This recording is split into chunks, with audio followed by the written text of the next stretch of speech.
In this video, I'm going to be showing you guys how to do smooth physics-based character movement for your games. Firstly, you guys are going to need a window that we can run and we can work on. So if you don't know how to do that, you can watch my previous videos and then come back. Well, if you do, let's carry on. Let's draw a circle. Let's say 200, 200. And then the radius is how big the circle is going to be. We want to make the radius 20. And then the color can just be black. Black. And here we go. We end this line. And once we press start, now as you guys can see, we have a little circle here. Now that we have a circle running, what I'm going to do is make this into variables that we can actually change. I'm going to name my variables as float.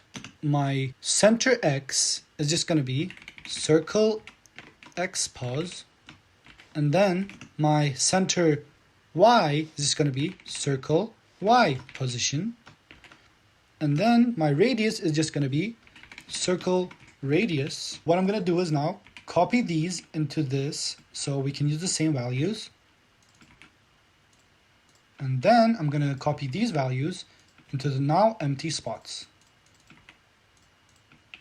Oopsies. And circle radius. And here we go. Now when we run the game, we have the exact same thing, but now we can change the variables to move this object. Now that we have our circle, we want to move it around. What I'm going to do is make an if statement. I'm going to say is key down. Which key? I'm going to say my left arrow button. Key left. Oh, key left. Yep, there you go. And then whenever my key left or left arrow is being pressed, circle's position is going to move to the left. I'm going to say circle X position is going to minus equal to 10. Because I want it to move by 10 pixels. Okay. Now as you guys can see, whenever I'm pressing... Oh, what happened? It just disappeared, bro.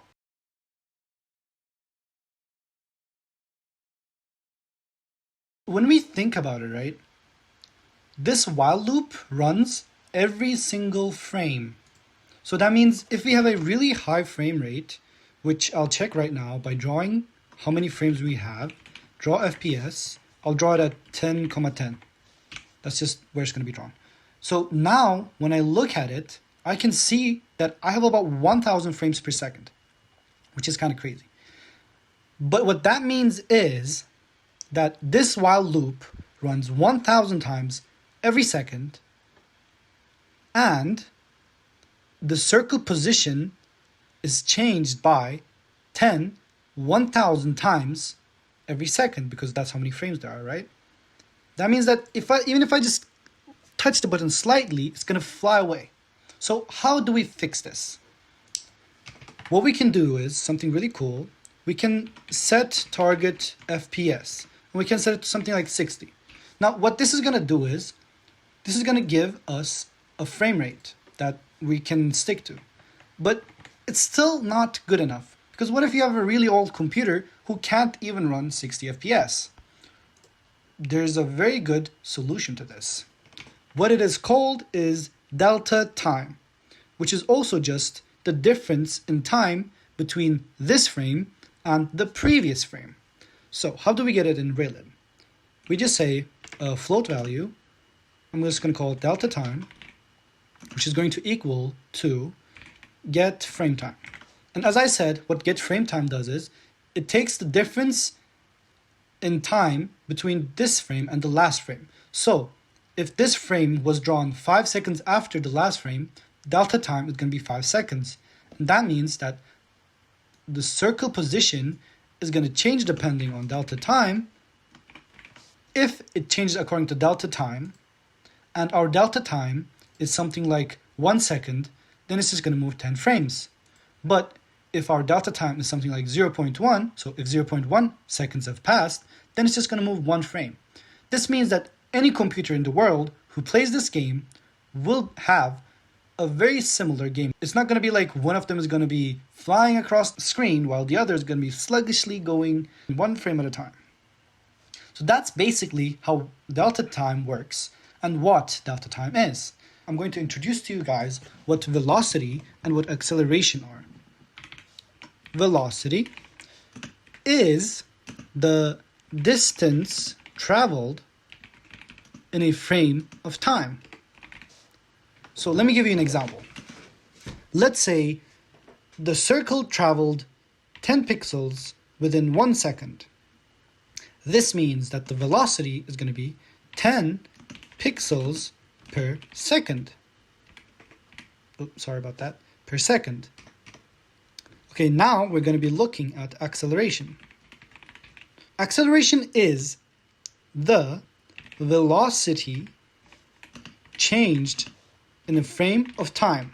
So let's say our velocity went from 40 meters or pixels per second to, let's say, 30 pixels per second. That's going to give us a difference of 10 pixels per second, which is our velocity changed.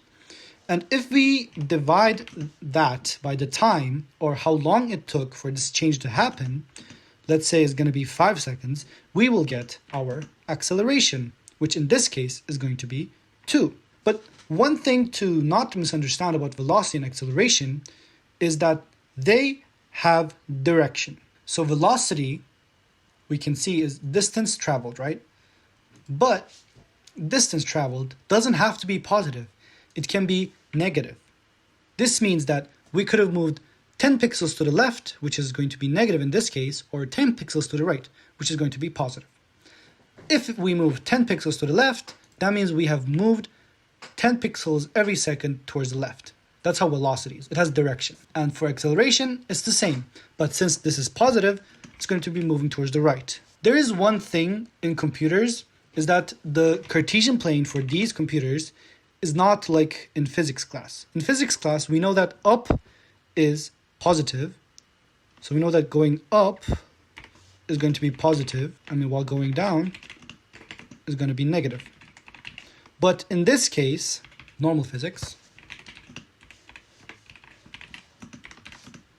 but because we're using a computer, going down is going to be positive and going up is going to be negative. But the x-axis is pretty much the same. And what that is going right is going to be positive and going left is going to be negative. Now that we know what acceleration and velocity are, let's implement them. So, how fast do I want my speed to change? Or my velocity to change? That's going to be our acceleration, which I'm going to name float XL. XL stands for acceleration. I want it to be, let's say, 10 pixels per second. And then my velocity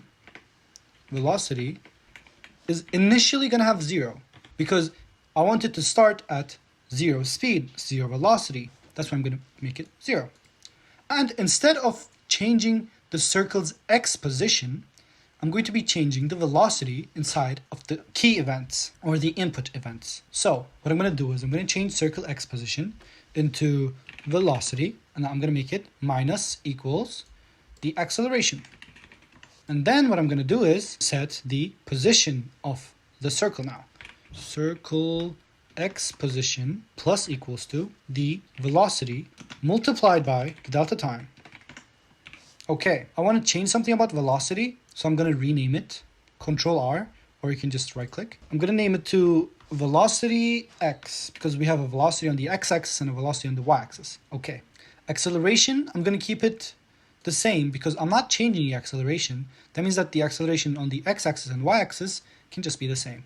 Now when we start, we can see that towards the left, we start slow and then we speed up. What we're going to do now is we're just going to add the different key events.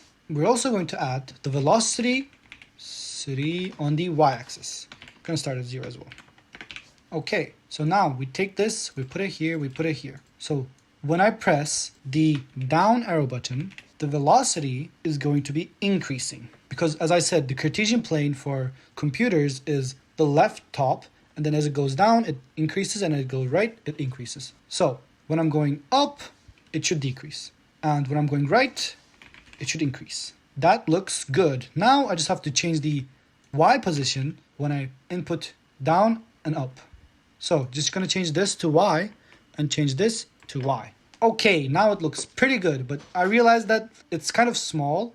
So what I'm going to do is I'm going to set config flag, which I also mentioned in my previous video. So if you don't know, just go and watch those. And I'm going to make it flag window resizable.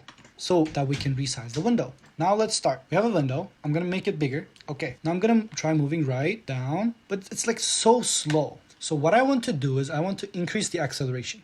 I'm gonna make it 100 instead of 10. Now it should be a lot faster, well, hopefully. So let's make it bigger.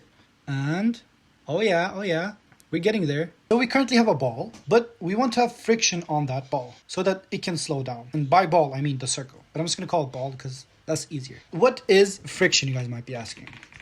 Well, I like to define it as how hard is it to move an object while it's interacting with another object. And I want to expand upon this and show you guys a small illustration, may I say. So I'm going to open Paint and I'm going to try to show you guys what I mean. Let's say we have the ground here. Let's say we have the ground here. And then we have a book on this ground. The book is really cool and something like this. Okay, we have a book on the ground and we have pages of the book. How this book moves left and right when we drag it is, on the molecular level, like very, very close up, is something like this. The book has ridges and, wait a minute. The book has ridges and the ground also has ridges. So when we try to drag this book across the floor, these ridges have to either break or slide through each other. Which makes it so that it's harder for this book to move. And having high friction would be something like having a lot of big ridges, and then the other object would also have a lot of big ridges, and then it will be really hard for these to move. Actually, Velcros are kind of the same. And for something like ice, where there's almost no ridges and a book, the book would just slide past it. And that's basically what friction is. Now that you guys know that, let's add friction. So what we say is I want the ball to slow down.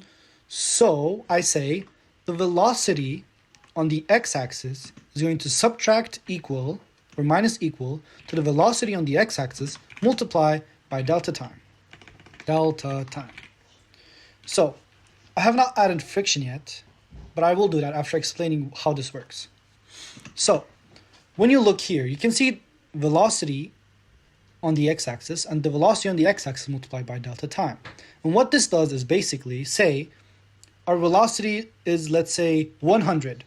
And then it subtracts 100 multiplied by the delta time, which let's say is 0.1. So 100 multiplied by 0.1 will be something like 10, right? So 100 minus 10, which is going to make it equal to 90. And then the next time, what it would do is it would say 90 minus 9, because 10% of 90 is 9. And then it would be 81 minus 8.1, and it would go on like this until it reached something like 1. And that's how this makes it such that it slows down over time. But if we introduce something new here, such as friction, we can control how this works. If we were to make friction something very small, like 0.1, what would happen is it would not be 100 minus 10, but it would instead be 100 minus 1. This way we can change how much friction we're dealing with in the game. Now let's do the same thing for the y-axis. And then let's try and see how this works. Okay, now we're moving our object. Nice, nice. Cool. And when I leave my pressing the button, it should slow down just like that. And I'm just going to increase the speed of this a little bit because I feel like that's going to be better. Something you might realize with the friction that we're talking about is it slowly gets smaller. But when you think about it, it would never really get small enough for it to reach 0. Because 1 minus 0.1 would be something like 0.9, right? But it would never reach 0 because it would just carry on like that. So what I like to do is make it such that if the absolute value, if the absolute value, for the absolute value we need hashtag include CMath. So if the absolute value of velocity x is less than the acceleration divided by 2 multiplied by delta time, then the velocity on the x-axis would equal to 0. So what this says is basically, if we ever reach half the acceleration speed, then just make velocity equal to 0. And I added delta time here because if we don't add delta time, it's not according to how fast we're actually moving and how fast our game is running, but instead it's just according to how fast acceleration is. And since everything is based on the delta time, we have to add delta time here. How does this work? Let's see. Now when I press right, it slows down, and then it stops. But if I didn't have this, let me show it to you again. If I didn't have this, what would happen is I would go right, and then I would slow down, slow down, slow down, slow down, but I would never stop. So once we add this, it does stop. And another thing we can do is we can say something like acceleration divided by 2 is going to equal to the stop speed. Say acceleration divided by 2. Say point F, because these are supposed to be float points. So I should actually add point F, point F, point F, point F. Okay. Now we can just put stop speed here. So if the velocity is less than the stop speed multiplied by delta time, then velocity is going to be equal to 0.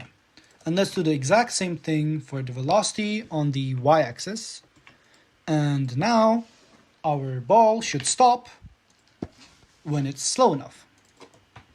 And we have a cool ball with pretty cool physics, movement physics. And once we stop pressing, it slows down and then stops. Nice.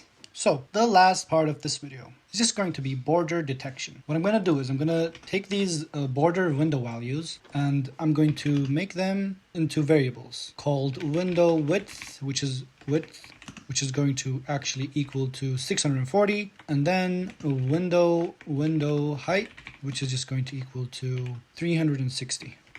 Okay.